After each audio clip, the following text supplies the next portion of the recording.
You forgot again, didn't you? I said quietly into the phone, my voice barely masking the hurt that had built up over years of disappointment. My name is Anita Coleman.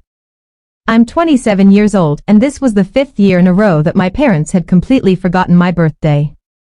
While I sat alone in my apartment in Charleston, South Carolina with a store-bought cupcake and a single candle, my family was probably planning another elaborate celebration for my brother Sebastian's upcoming birthday next month. The pattern was so predictable it had become almost comical if it weren't so painfully real. "Oh honey, I'm so sorry," my mother Nancy said, though her voice lacked any real remorse. "We've been so busy with Sebastian's promotion at the marketing firm and helping Olivia get her catering business off the ground. You know how it is." I did know how it was. Sebastian, who was 25, had received a brand new BMW for his last birthday, complete with a surprise party at the country club where 30 of his friends celebrated with champagne and live music. Olivia, my 23-year-old sister, had gotten a $15,000 check to start her dream catering company, along with a weekend spa retreat that our parents called her pre-business stress relief package. Meanwhile, I had spent my birthday working a double shift at the dental office where I was a hygienist, coming home to find not even a text message waiting for me. "I understand," I replied, though understanding and accepting were two very different things. "I just thought maybe this year would be different." "We'll make it up to you, sweetheart. Maybe we can do something next weekend," Nancy promised, the same promise she had made every year for the past 5 years. Next weekend would come and go with radio silence, just like always. By then, Sebastian's birthday planning would consume all of her attention, and I would fade back into the background where I apparently belonged. After hanging up, I stared at the cupcake and realized something profound had shifted inside me. This wasn't just about forgotten birthdays anymore. This was about being invisible in my own family, about watching my siblings receive unconditional support while I struggled alone.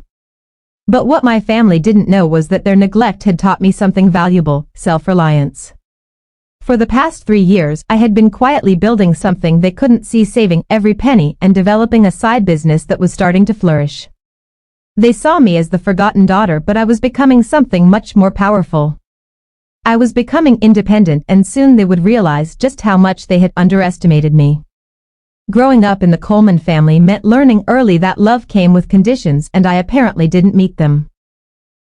My father William owned a successful accounting firm in downtown Charleston, and my mother Nancy worked as a real estate agent for high-end properties. Between them, they earned enough to provide a comfortable lifestyle, but that comfort was never distributed equally among their 3 children. Sebastian had always been the golden child. Tall, charismatic, and naturally gifted at everything he touched. He could do no wrong in my parents' eyes. When he wanted to play tennis, they hired a private coach. When he expressed interest in business, they funded his MBA at a prestigious university. When he graduated and landed his first job, they bought him a luxury apartment and co-signed for his BMW. His birthday celebrations were legendary events that the whole extended family attended, complete with professional photography and catered meals. Olivia, as the baby of the family, received a different but equally generous treatment. Her artistic temperament was celebrated and nurtured. They paid for her culinary school, supported her through internships at expensive restaurants, and recently had given her seed money to start her own catering business. Her birthdays were intimate affairs, but no less special, with thoughtfully chosen gifts that often cost more than I made in a month. Then there was me, the middle child, who somehow always managed to slip through the cracks. I had learned to make my own birthday cakes by the time I was 12. I worked part-time jobs throughout high school to pay for my own school supplies and clothes. When I graduated from dental hygiene school, I received a card with $20 inside and a note that said when Sebastian graduated with his MBA, they threw him a party that cost more than my entire education, but their dismissal had taught me something my siblings would never learn: how to stand on my own.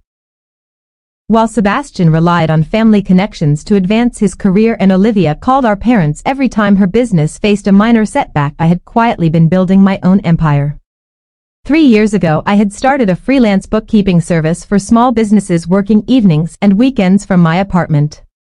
Word spread quickly about my attention to detail and reasonable rates, and soon I was managing finances for 12 different companies. The money I earned from bookkeeping went straight into savings and investments. I drove a modest used car that I had bought and paid for myself, lived in a small but comfortable apartment, and watched every penny. While my family assumed I was struggling financially because I never asked for money like my siblings did, I was actually building wealth at a pace that would have shocked them. They saw my independence as pride, but it was really survival. When you grow up knowing that help isn't coming, you learn to create your own opportunities. And slowly, quietly, I was creating something that would change everything. The breaking point came 6 months after my forgotten birthday. On a Tuesday morning that started like any other until my phone rang with devastating news. I was preparing for my first client of the day when my father's voice cut through the line with characteristic bluntness. "Anita, we need to talk about your car," William said without any preamble or explanation. "What about my car?" I asked, walking to my living room window where I could see my reliable Honda Civic parked in its usual spot. I had bought that car 3 years ago with money I had saved from working overtime at the dental office, and it was one of my few possessions that I truly valued. "We've sold it," he stated matter-of-factly, as if he were discussing the weather. "Olivia's catering business is struggling, and she needed an immediate cash infusion to keep the doors open. Your car was the most liquid asset we could access quickly." The words hit me like a physical blow. "You sold my car? The car that I bought and paid for? The car that's in my name? Don't be dramatic, Anita. We forged your signature on the title. Olivia's business is more important than your transportation needs right now. You can take the bus to work until you figure out something else." I stood frozen in my apartment, staring out at the empty parking space where my car should have been. They hadn't just sold my property without permission. They had committed fraud by forging my signature. But what stunned me more than the crime was the casual way my father delivered the news, as if my needs were so insignificant that they didn't warrant consideration. "How much did you get for it?" I asked quietly. $18,000. Every penny went to Olivia's business account. She's got a big catering contract coming up, and this will help her fulfill it properly. $18,000. The same amount they had spent on Sebastian's BMW down payment. The same amount they had given Olivia for her original business startup. My car, which represented years of saving and sacrifice, had been reduced to emergency funding for my sister's failing venture. "Anita, are you there?" William's voice sounded impatient, as if my silence was an inconvenience. "I'm here," I said, though I felt like I was floating somewhere above my body, watching this conversation happen to someone else. "Good. And don't make this more complicated than it needs to be. Family helps family, and right now Olivia needs help more than you need a car." After he hung up, I sat in my empty apartment and felt something fundamental shift inside me. They had crossed a line that couldn't be uncrossed. This wasn't about favoritism anymore. This was about basic respect for my autonomy and property. But as I sat there processing the shock and betrayal, I realized something else. They had just given me the motivation I needed to execute a plan I had been unconsciously developing for months. It was time to show my family exactly who they had been ignoring all these years. The next few weeks were a carefully orchestrated performance. I took the bus to work each day, letting my family see exactly how much inconvenience their decision had caused me. When Sebastian offered to give me rides occasionally, I accepted with gracious gratitude that masked my growing determination. When Olivia texted me updates about her catering contracts, thanking me for my sacrifice, I responded with supportive messages that revealed nothing about the storm building inside me. But while they saw a struggling sister adapting to difficult circumstances, I was actually executing the most important business plan of my life. During my lunch breaks, I met with real estate agents. In the evenings, I researched properties and reviewed financial documents. On weekends, I drove rental cars to property viewings, always careful to return them before my family might see me with a vehicle they hadn't provided. My bookkeeping business had grown beyond my wildest expectations. What had started as evening side work had evolved into a full-time consulting operation. I now managed the finances for 23 small businesses, and my reputation for accuracy and discretion had led to referrals that kept my calendar booked months in advance. The income from consulting, combined with my dental hygiene salary and aggressive saving habits, had created a financial cushion that my family couldn't have imagined. 3 weeks after they sold my car, I found the perfect property. A stunning lake house in the mountains of North Carolina, 2 hours from Charleston. The house sat on 5 acres of wooded land with 600 feet of private lake frontage. It had 4 bedrooms, 3 bathrooms, a gourmet kitchen, and floor-to-ceiling windows that showcased breathtaking water views. The asking price was $450,000. I made an offer that same day. The negotiations took 2 weeks, during which I continued my daily routine of taking the bus and accepting rides from Sebastian. My family occasionally asked about my transportation situation, and I would sigh and mention that I was saving up for another used car. William would nod approvingly and remind me that helping Olivia had been the right choice for the family. Nancy would suggest that maybe I could find something reliable for under $10,000 if I looked hard enough. Their condescension fueled my excitement about what was coming. They saw me as someone who would struggle to afford a decent used car while I was actually preparing to close on a property that cost more than Sebastian's BMW and Olivia's business investment combined. The closing took place on a Friday afternoon in April. I sat in the attorney's office signing documents that transferred ownership of the lake house to me, paid in full with a combination of savings and a small mortgage that my consulting income could easily support. When the final papers were signed and the keys were placed in my hand, I felt a surge of accomplishment that had nothing to do with revenge and everything to do with proving to myself what I was capable of achieving. That weekend I drove my newly purchased Toyota SUV to the lake house and spent 2 days furnishing it with carefully chosen pieces that reflected my personal style. I set up a home office overlooking the lake where I could work with my consulting clients. I stocked the kitchen with groceries and wine. I arranged the master bedroom with new linens and artwork that made the space feel like home.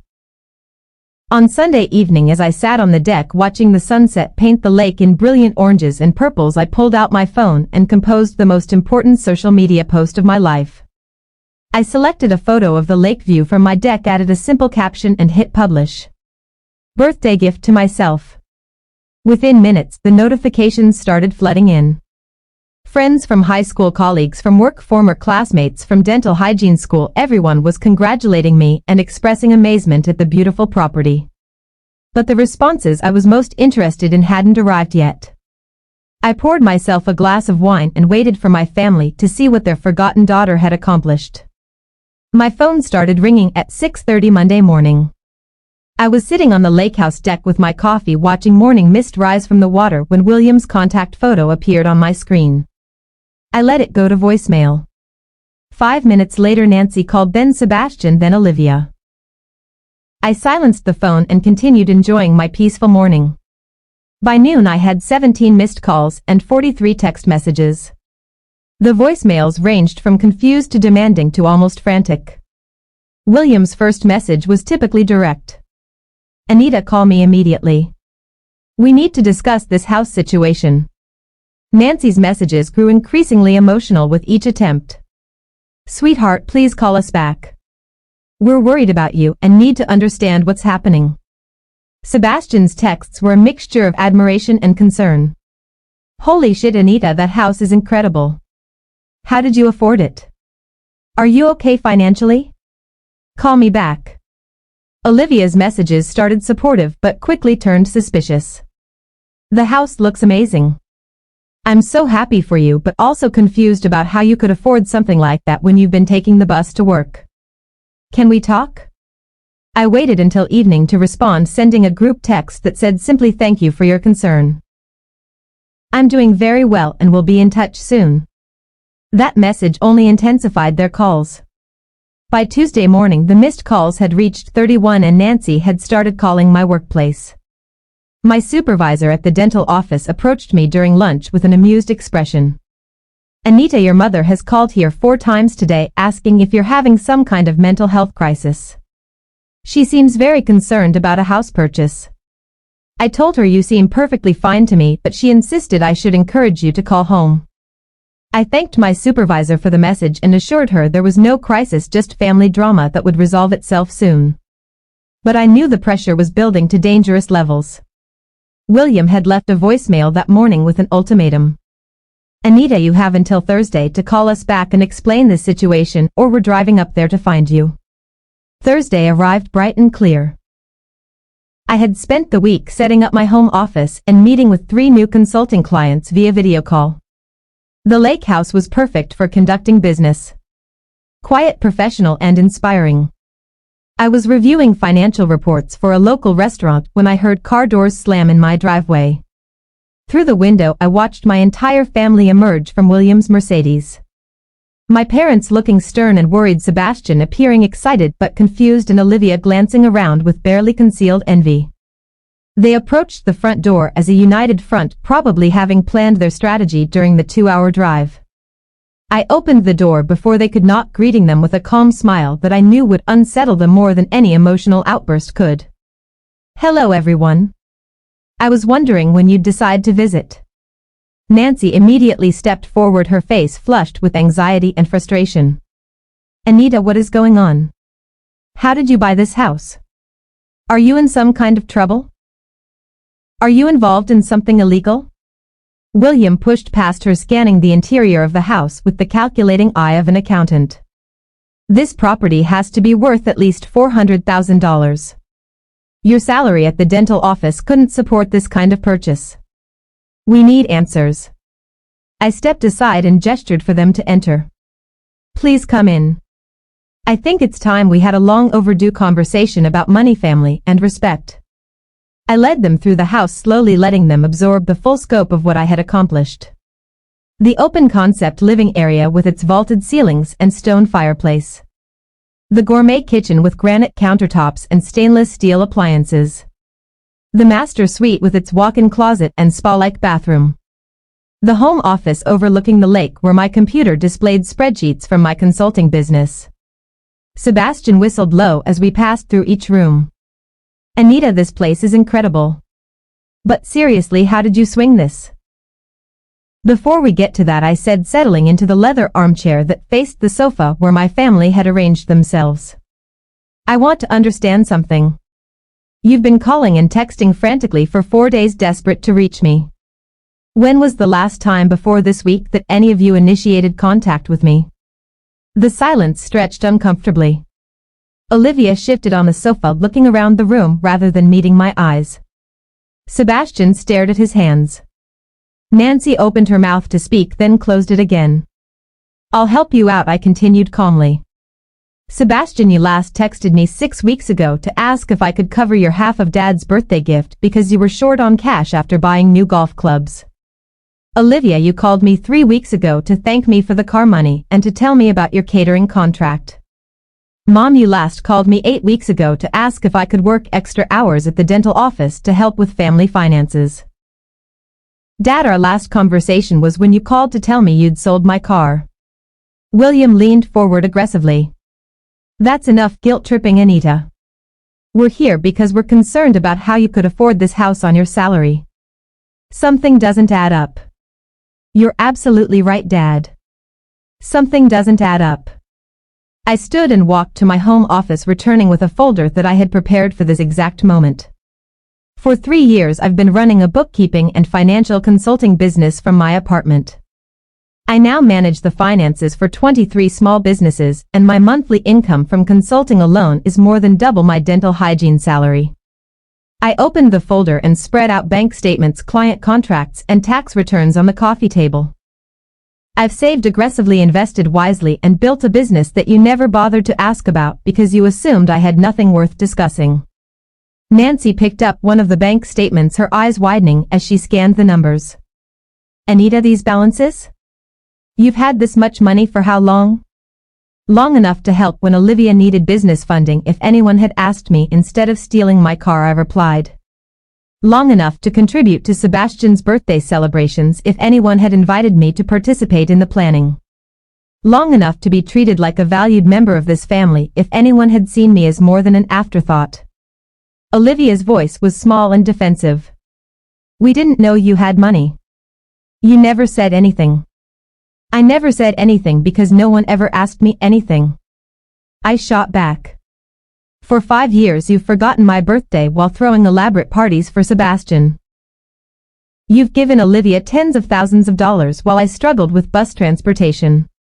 You've made financial decisions that affected my property without consulting me because you assumed I was too poor and powerless to matter. William's face had turned red. Whether from embarrassment or anger, I couldn't tell. If you had this much money, why didn't you offer to help when we needed it? I looked at him incredulously. When exactly was I supposed to offer? Between being forgotten and having my car stolen? You never asked for my help, Dad. You just took what you wanted and assumed I'd grateful for whatever scraps of attention you threw my way.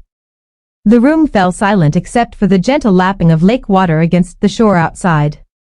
My family sat surrounded by the evidence of my success, finally understanding that they had systematically underestimated and dismissed the most financially stable person in the room. I want to show you something else, I said, pulling out my laptop and opening a document I had prepared weeks earlier. This is a detailed record of every family birthday celebration, family dinner invitation, and financial contribution request I've received over the past 5 years. I turned the screen toward them, revealing a spreadsheet with dates, events, and my participation level. Sebastian's birthdays showed elaborate celebrations with guest lists that never included me. Family dinners were documented with notes like "told about dinner day of after plans were already made or not informed until after dinner had already happened." Financial requests showed a clear pattern. Sebastian and Olivia receiving significant monetary gifts while I was never asked to contribute or even informed about family financial decisions. You want to know why I didn't offer to help? I continued, my voice steady but firm. Because you never treated me like family. You treated me like a convenient afterthought who should be grateful for whatever attention you spared. Nancy's face had gone pale as she scrolled through the documentation. Anita, we didn't realize. You didn't realize because you didn't want to realize, I interrupted. It was easier to assume I had nothing to offer than to actually include me in family decisions. It was easier to forget my birthday than to put effort into celebrating me the way you celebrated Sebastian. William stood abruptly, his accountant's mind clearly processing the implications of what he was seeing. This documentation, you've been planning this confrontation for months. I've been protecting myself for years, I corrected. This house isn't revenge, Dad. This house is evidence. Evidence that I don't need your approval or financial support to succeed. Evidence that your assumptions about my capabilities were completely wrong. Evidence that treating me like an outsider in my own family was the biggest mistake you could have made. Sebastian finally spoke up, his voice subdued. Anita, I'm sorry. I never thought about how it looked from your perspective. You never thought about me at all, I replied simply. None of you did. Olivia suddenly became defensive, her voice rising with panic. You're being unfair. We had no way of knowing you were secretly wealthy. If you had told us about your business, things would have been different. I laughed, but there was no humor in it. Would they have been different, Olivia? Or would you have just started asking me for money instead of asking Dad? Would Sebastian have invited me to his birthday parties? Or would he have just expected me to help pay for them? That's not fair, Sebastian protested. But his voice lacked conviction. What's not fair is selling someone's car without permission and expecting them to be grateful, I shot back. What's not fair is planning family gatherings and forgetting to invite one of your children. What's not fair is assuming someone has nothing to contribute to the family because they don't ask for handouts. William was studying the financial documents spread across the coffee table, his expression shifting from anger to something that looked almost like respect. Your business income is impressive, Anita. You've built something substantial here. I built it alone, I emphasized. While you were funding Sebastian's lifestyle and Olivia's dreams, I was building my own future. While you were forgetting my birthdays, I was creating financial security. While you were treating me like a burden, I was becoming the most successful person in this room. The truth of that statement settled over them like a weight. Looking around at my family, I saw the exact moment when they realized what they had lost. Not just my financial contributions, which they were clearly calculating in their heads, but my respect, my trust, and my willingness to be treated as less than I was worth. Nancy began to cry softly. We can fix this, Anita. We can do better. No, I said quietly. You can't. Because this isn't about doing better. This is about who you chose to be when you thought I had nothing to offer. And that choice revealed everything I needed to know about how you really see me. I stood and walked to the window overlooking the lake, my back to my family as they sat in stunned silence, finally understanding the full scope of what their favoritism had cost them. William, Nancy, Sebastian, and Olivia faced immediate social consequences when the story of the forgotten birthdays and stolen car spread through their extended family and social circles. Relatives who had wondered about my absence from family gatherings now understood the cruel dynamics at play, leading to uncomfortable questions at family reunions and social events about their parenting choices and treatment of their own daughter. Their reputation in Charleston's tight-knit community suffered when friends learned they had sold my car without permission to fund Olivia's failing business while treating me as invisible, revealing a level of favoritism and financial manipulation that shocked people who had known the family for years. Nancy's real estate business faced whispered criticism when clients learned about the family dynamics, as people questioned the judgment and character of someone who could systematically ignore one of her own children. Sebastian and Olivia lost credibility when their peers realized their privileged lifestyle had been subsidized while their sister was excluded from the very family that supported them, making their achievements appear hollow and unearned compared to my independent success. As I watched the sunset paint the lake in brilliant colors that first evening alone in my new home, I reflected on the journey that had brought me here and realized that my family's neglect had ultimately been the greatest gift they could have given me. It had forced me to become entirely self-reliant and shown me that the people who truly matter are those who choose to see and value you for who you are, not those who only notice you when you have something they want.